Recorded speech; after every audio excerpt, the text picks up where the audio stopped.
খ্রিস্টান ধর্ম ছাড়া বাকি সব কিছুই হলো শয়তানের পূজা, ইসলামও শয়তানের পূজা। কিন্তু আমি এটাকে সেভাবে দেখি না, কারণ যদি এটা শয়তানের পূজাই হতো তবে এটি বিশ্বের 1 নম্বর ধর্ম হতো না। আমি জানতে চাই সেই বিশেষ জিনিসটি কি, যার কারণে মানুষ এত ইসলাম ধর্ম গ্রহণ করছে। শুভ সন্ধ্যা ডাক্তার। আমার নাম রেভা এবং আমি একজন মনোবিজ্ঞানের ছাত্রী। 9/11-এর প্রশ্নটি আমার বোনের ছিল, কিন্তু আমি 9/11 নিয়ে কথা বলছি না। আমার একটি আলাদা প্রশ্ন আছে। আমার গলা কিছুটা ব্যথা করছে, তাই গলার স্বর বসে যাওয়ার আগেই আমি প্রশ্নটা দ্রুত করছি। অ্যাকচুয়ালি আমি একটি খ্রিশ্চান স্কুলে গিয়েছিলাম এবং সেখানে আমি খুব ভালো সংখ্যক সংকীর্ণ মনা মানুষের দ্বারা পরিবেষ্টিত ছিলাম। তাদের বিশ্বাস হলো খ্রিস্টান ধর্ম ছাড়া বাকি সব কিছুই হলো শয়তানের পূজা, ডেভিল ওয়ার্শিপ। তাই তাদের মতে সবকিছুই শয়তানের পূজা এবং তাদের কাছে ইসলামও শয়তানের পূজা। কিন্তু আমি এটাকে সেভাবে দেখি না, কারণ যদি এটা শয়তানের পূজাই হতো তবে এটি বিশ্বের 1 নম্বর ধর্ম হতো না। সুতরাং পরিষ্কারভাবে ইসলামে এমন কিছু আছে যা খ্রিস্টান ধর্মে নেই, যে কারণে এটি এত সফল এবং অনেক মানুষ এর মধ্যে আছে। তাই আমার প্রশ্ন হলো, আমি জানতে চাই সেই বিশেষ জিনিসটি কি, যার কারণে মানুষ এত ইসলাম ধর্ম গ্রহণ করছে।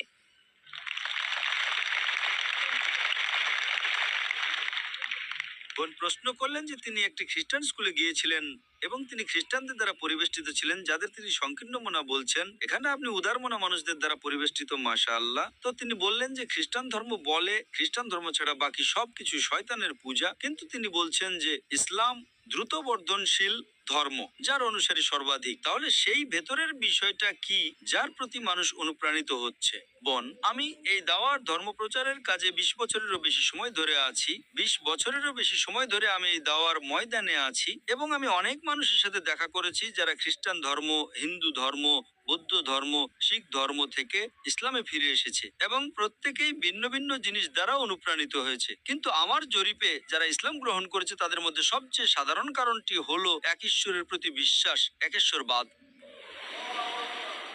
অন্য লোকেরা তাত্ত্বিকভাবে বলে ঈশ্বর এক এবং অদ্বিতীয়, কিন্তু বাস্তবে তারা তা পালন করে না। খ্রিস্টান ধর্ম এক ঈশ্বরে বিশ্বাস করতে বলে, কিন্তু তারা বলে পিতা, পুত্র এবং পবিত্র আত্মা। তারা একের কথা বলে, কিন্তু তারা বাস্তবে ত্রিতত্ত্ববাদে, ট্রিনিটিতে বিশ্বাস করে। তাই ইসলামই একমাত্র ধর্ম যা তাওহিদ বা একেশ্বরবাদের কথা বলে এবং তা চর্চা করে। তাই এটি একজন ব্যক্তিকে এক সত্য ঈশ্বর, একাত্মবাদ সম্পর্কে অনুপ্রাণিত করে এবং অন্যান্য ধর্মের মতো নয়, যেখানে আপনি দেখতে পান যে আপনারা জানেন ঈশ্বররা নিজেদের মধ্যে যুদ্ধ করছে, এক ঈশ্বর অন্য ঈশ্বরের সাহায্য নিচ্ছে এবং শয়তান ঈশ্বরকে পরাজিত করতে পারে।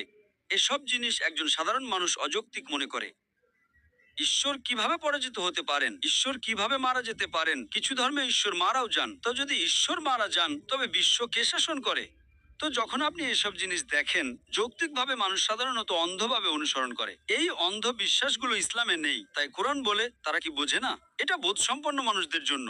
এমনকি আমার আলোচনাতেও আমি বলেছিলাম যে সর্বশক্তিমান ঈশ্বর আকাশ এবং পৃথিবী সৃষ্টি করেছেন এবং রং এবং ভাষা তৈরি করেছেন। নিশ্চয়ই এটি তাদের জন্য নিদর্শন যারা বোঝে। কোরআন এমন একটা বই যা যুক্তিকে সন্তুষ্ট করে। আজকে মিডিয়া ইসলামের বিরুদ্ধে থাকা সত্ত্বেও আপনি কল্পনা করতে পারেন সেই ক্ষমতা, বিলিয়ন এবং ট্রিলিয়ন ডলার তারা ইসলামের বিরুদ্ধে ঢালছে একে ছোট করার জন্য। তবুও এটি দ্রুততম ধর্ম। তাই এটা একটা অলৌকিক কথা। আল্লাহ সুবহানাহু ওয়া তাআলা কোরআনে সূরা আল ইমরান অধ্যায় নম্বর 3 আয়াত নম্বর 54-তে বলেছেন, মাকরু মাকরাল্লাহু ওয়াল্লাহু খায়রুল মাকিরিন। তারা পরিকল্পনা এবং চক্রান্ত করেছিল এবং আল্লাহ পরিকল্পনা করেছিলেন, আর আল্লাহই সবচেয়ে উত্তম পরিকল্পনাকারী। তো এইভাবে প্রধান কারণটি হলো ইসলাম সবচেয়ে যৌক্তিক ধর্ম। কিছু নির্দিষ্ট বিষয় থাকতে পারে যেটা তারা মনে করতে পারে, ও এটা খারাপ, এটা ওই রকম, কিন্তু যখন তারা এর কাছাকাছি আসে, যেমন আজকে ইসলামকে অপবাদ দেওয়া হয়। একটি হলো তন্ত্রবাদ, দ্বিতীয়টি হলো এতে নারীর কোনো অধিকার নেই। যদি ইসলামে নারীর কোনো অধিকার না থাকে, তবে আজকে যেসব আমেরিকানরা ইসলাম গ্রহণ করছে তাদের 2/3 হলো নারী। কেন আমেরিকান নারীরা ইসলাম গ্রহণ করছে? যেসব ইউরোপীয়রা ইসলাম গ্রহণ করছে তাদের 2/3 নারী। যদি ইসলাম এমন একটা ধর্ম হয় যা নারীদের অধিকার দেয় না, তবে কে ইউরোপীয় এবং আমেরিকান নারীদের ইসলাম গ্রহণ করতে বাধ্য করছে? কারণ তারা নিরাপত্তা খুঁজে পায়। তারা বিশ্বে ঘুরেছে এবং দেখেছে উদারীকরণ এবং আধুনিকীকরণ নিয়ে কথা বলে তারা বুঝতে পারে প্রকৃত শান্তি ইসলামের ধর্মে। তো যখন তারা সত্যি চর্চা করে, কিছু মানুষ সত্যি অনুপ্রাণিত হতে পারে, ঠিক আছে, হিজাব আছে তাই ইসলাম গ্রহণ করে। কিছু মানুষ শুধু আজান শুনে এবং তার ইসলাম গ্রহণ করে। তো মানুষের ভিন্ন ভিন্ন বিষয় থাকে, কিন্তু মূল বিষয়, প্রধান কারণটি হলো তাওহীদ। তাই তারা যা কিছুতেই অনুপ্রাণিত হোক না কেন, একবার যখন তারা তাওহীদে আসে, এক ঈশ্বরের প্রতি বিশ্বাস, তিনিই আমাদের স্রষ্টা, তিনিই আমাদের পালনকর্তা, তিনিই আমাদের লালনকর্তা, যেটা ছিল আমার আজকের আলোচনার মূল বিষয়, তখন এবং এই মানুষগুলো যারা ইসলাম গ্রহণ করে তারা মুসলিম পরিবারে জন্ম নেওয়া মানুষদের চেয়েও বেশি ধার্মিক হয়ে ওঠে। বোন, আপনি কি বিশ্বাস করেন ঈশ্বর একজন? হ্যাঁ, আমি বিশ্বাস করি ঈশ্বর একজন। আপনি কি বিশ্বাস করেন মূর্তি পূজা ভুল? মাফ করবেন। আপনি কি বিশ্বাস করেন মূর্তি পূজা ভুল? হ্যাঁ। আপনি কি বিশ্বাস করেন নবী মোহাম্মদ সাল্লাল্লাহু আলাইহি সাল্লাম ঈশ্বরের রাসূল? আমি তাহলে কেন করছেন না? কারণ আমি এখনো অনুপ্রাণিত হইনি। আমি অনুপ্রাণিত হতে চাই। অনুপ্রেরণার মতো কিছু নেই। যদি আপনি বলেন আপনি চান, যদি কেউ আপনাকে বাধা দিয়ে থাকে, আমি নিজে আমি অনুপ্রাণিত হতে চাই। আমি জানতে চাই যে এটাই সত্য এবং একমাত্র পথ। সেটা ঠিক আছে। হতে পারে আপনার লেকচারে আসাটা যথেষ্ট অনুপ্রেরণা নয়। আপনার মাইক্রোফোনের সামনে এসে এই প্রশ্নটা জিজ্ঞাসা করাটাই আপনার জন্য যথেষ্ট অনুপ্রেরণা। যেহেতু আপনি বিশ্বাস করেন ঈশ্বর একজন, যেহেতু আপনি বিশ্বাস করেন মূর্তি পূজা ভুল, এবং আপনি যদি কোরআনে বিশ্বাস করেন, আপনি কি কোরআন পড়েছেন বোন? না। আমি আপনাকে অনুরোধ করব কোরআন পড়ার জন্য, এবং আপনি যদি কোরআন পড়েন তবে আপনি ইসলাম সম্পর্কে আরো বুঝতে পারবেন। এবং আমি গতকাল একটা আলোচনা করেছিলাম বিভিন্ন ধর্মগ্রন্থে নবী মোহাম্মদ সাল্লাল্লাহু আলাইহি সাল্লাম, এবং আমি হিন্দু ধর্মগ্রন্থে, খ্রিস্টান ধর্মগ্রন্থে, ইহুদি ধর্মগ্রন্থে, বৌদ্ধ ধর্মগ্রন্থে নবী মোহাম্মদ সাল্লাল্লাহু আলাইহি সাল্লামের উদ্ধৃতি দিয়েছিলাম। শুধুমাত্র যদি আপনি, যেহেতু আপনার পিছনের ব্যাকগ্রাউন্ড হিন্দু ধর্ম আমি বিশ্বাস করি, না, আমি খ্রিস্টান ধর্মের। খ্রিস্টান ধর্ম, যদি আপনার ব্যাকগ্রাউন্ড খ্রিস্টান ধর্ম হয়, আপনি কি বাইবেল পড়েছেন?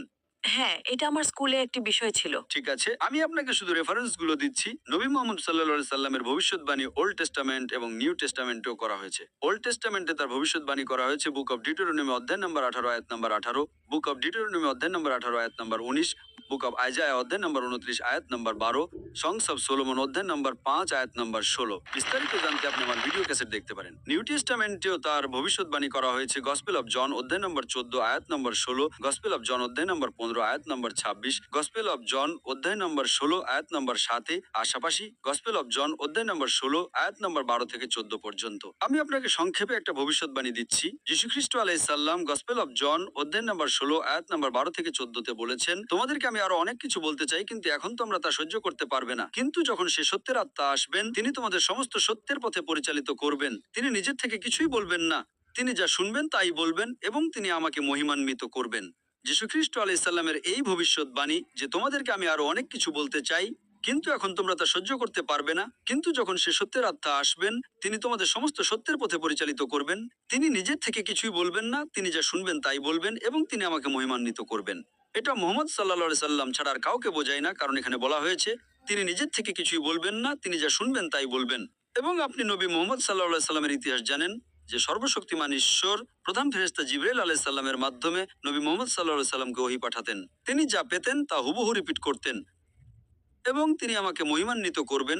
আপনি যদি দেখেন ঈশ্বরের কোনো দূত, কোনো ব্যক্তি যিনি নিজেকে নবী বলে দাবি করেছেন, তিনি নবী মোহাম্মদ সাল্লাল্লাহু আলাইহি সাল্লাম ছাড়া আর কেউ নবী যিশুকে মহিমান্বিত করেননি। তাই বাইবেলে উল্লেখ আছে যে এই মানুষটা আসবেন, তিনি আমাকে মহিমান্বিত করবেন। এবং আমি আপনাকে অন্য যে রেফারেন্সগুলো দিয়েছি সেগুলো শেষ এবং চূড়ান্ত নবী মোহাম্মদ সাল্লাল্লাহু আলাইহি সাল্লামের আগমনের দিকে ইঙ্গিত করছে। এবং এমনকি কোরআনও এটা বলে। এটা কোরআনের সূরা আস-সাফ অধ্যায় নম্বর 6 আয়াত নম্বর 6 উল্লেখ আছে যে যীশু খ্রিস্ট আলাইহিস সালাম বনি ইসরাইল, অর্থাৎ ইসরায়েলের লোকেদের বা ইহুদিদের কাছে একটা রাসূল হিসেবে প্রেরিত হয়েছিলেন, এবং তিনি বলেছিলেন, আমি তোমাদের একটা রাসূলের সুসংবাদ দিচ্ছি যিনি আসবেন, যার নাম হবে আহমদ। এবং আহমদ হলো নবী মোহাম্মদ সাল্লাল্লাহু আলাইহি সাল্লামের দ্বিতীয় নাম।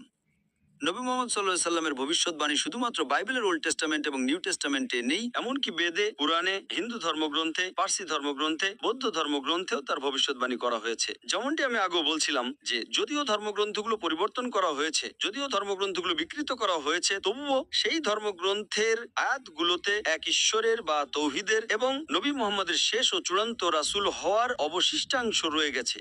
এখন ডাক্তার, যেহেতু আমি আসলে কখনো কোরআন পড়িনি, আমি কি বিনীতভাবে পবিত্র কোরআনের একটি অনুবাদ কপি চাইতে পারি? অবশ্যই আমি আমার স্ত্রীকে অনুরোধ করব কোরআনের একটি অনুবাদ হস্তান্তর করতে। তিনি ইনশাআল্লাহ অনুবাদটি দেবেন, এবং আমি আপনাকে অনুরোধ করব অনুগ্রহ করে অনুবাদটি পড়ুন, এবং ইনশাআল্লাহ যদি আপনার কোনো প্রশ্ন থাকে তবে আপনি স্থানীয় কোনো দাওয়া সংস্থা বা ইসলামিক ইনফরমেশন সার্ভিসেস কে জিজ্ঞাসা করতে পারেন, অথবা আপনি আমাদের কাছে লিখতে পারেন, ইমেল করতে পারেন। এটি একটি গ্লোবাল ভিলেজ, বিশ্বগ্রাম। আপনি islam@irf.net এ ইমেল পাঠাতে পারেন। এটি ইসলামিক রিসার্চ ফাউন্ডেশন সংস্থার সংক্ষিপ্ত রূপ, এবং ইনশাআল্লাহ আমরা আপনার সন্দেহ দূর করার জন্য আমাদের সর্বোচ্চ চেষ্টা করব। আশা করি প্রশ্নের উত্তর পেয়েছেন। ধন্যবাদ ডাক্তার। স্বাগত।